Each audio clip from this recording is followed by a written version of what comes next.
बिहार भारत का एक ऐसा राज्य है जिसका इतिहास अत्यंत प्राचीन, समृद्ध और गौरवशाली रहा है।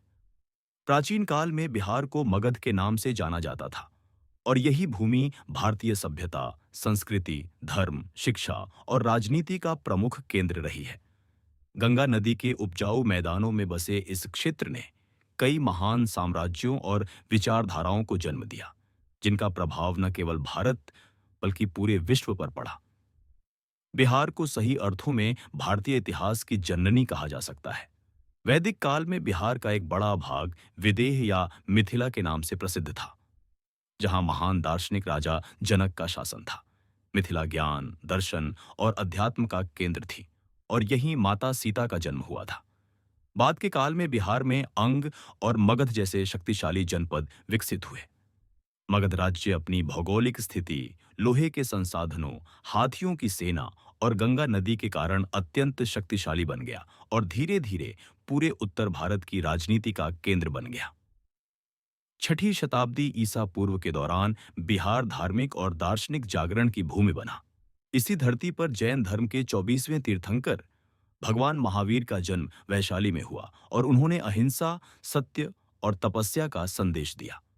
वहीं बोध गया में गौतम बुद्ध को ज्ञान की प्राप्ति हुई और यहीं से बौद्ध धर्म का उदय हुआ, जिसने पूरे एशिया में अपनी पहचान बनाई।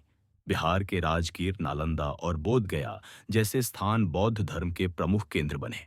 मौर्य काल में बिहार ने अपने इतिहास का स्वर्णिम अध्याय लिखा। चंद्रगुप्त मौर्य ने चाणक्य के मार्गदर्शन में मगध को एक विशाल साम्राज्य में परिवर्तित किया, जिसकी राजधानी पाटलिपुत्र थी। सम्राट अशोक के शासनकाल में मौर्य साम्राज्य अपने चरम पर पहुंचा। कलिंग युद्ध के बाद अशोक ने बौद्ध धर्म अपनाया और धम्म, शांति और अहिंसा का संदेश पूरे भारत और विदेशों तक फैलाया।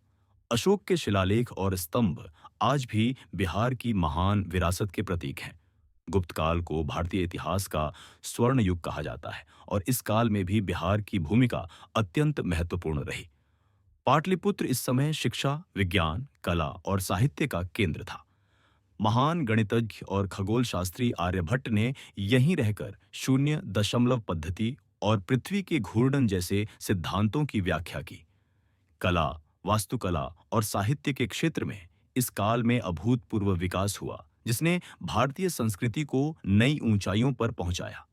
प्राचीन बिहार की सबसे बड़ी देन उसकी शिक्षा परंपरा रही है। नालंदा विश्वविद्यालय विश्व का पहला आवासीय विश्वविद्यालय माना जाता है, जहां भारत ही नहीं बल्कि चीन, तिब्बत, कोरिया और जापान से विद्यार्थी अध्ययन करने आते थे।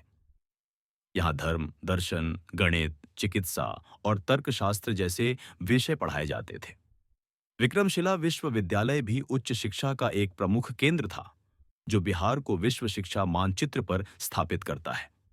मध्यकाल में बिहार पाल और सेन वंशों के अधीन रहा और बाद में यह दिल्ली सल्तनत तथा मुगल साम्राज्य का हिस्सा बना। सासाराम के शासक शेरशाह सूरी ने प्रशासनिक सुधार किए और ग्रैंड ट्रंक रोड जैसी महत्वपूर्ण सड़क का निर्माण कराया, जिससे व्यापार और यातायात को बढ़ावा मिला। उनका योगदान भारतीय प्रशासनिक इतिहास में आज भी याद किया जाता है। आधुनिक काल में बिहार ने भारतीय स्वतंत्रता संग्राम में महत्वपूर्ण भूमिका निभाई। 1857 की क्रांति में वीर कुंवर सिंह ने अंग्रेजों के विरुद्ध संघर्ष किया और बिहार की वीरता का परिचय दिया। चंपारण सत्याग्रह के माध्यम से महात्मा गांधी ने बिहार की धरती से अपना पहला सत्याग्रह प्रारंभ किया। बिहार ने डॉ. राजेंद्र प्रसाद जैसे महान नेता को जन्म दिया, जो स्वतंत्र भारत के पहले राष्ट्रपति बने। आज भी बिहार अपनी सांस्कृतिक विरासत के लिए प्रसिद्ध है। छठ पूजा, मधुबनी चित्रकला, लोक संगीत और लोक नृत्य बिहार की पहचान है। बिहार का इतिहास हमें यह सिखाता है कि यह भूमि केवल अतीत की गौरव गाथा नहीं है, बल्कि ज्ञान, संघर्ष और संस्कृति की निरंतर प्रवाहित धारा है। बिहार का गौरवशाली इतिहास हर भारतीय के लिए गर्व का विषय है और आने वाली पीढ़ियों के लिए प्रेरणा का स्रोत बना रहेगा।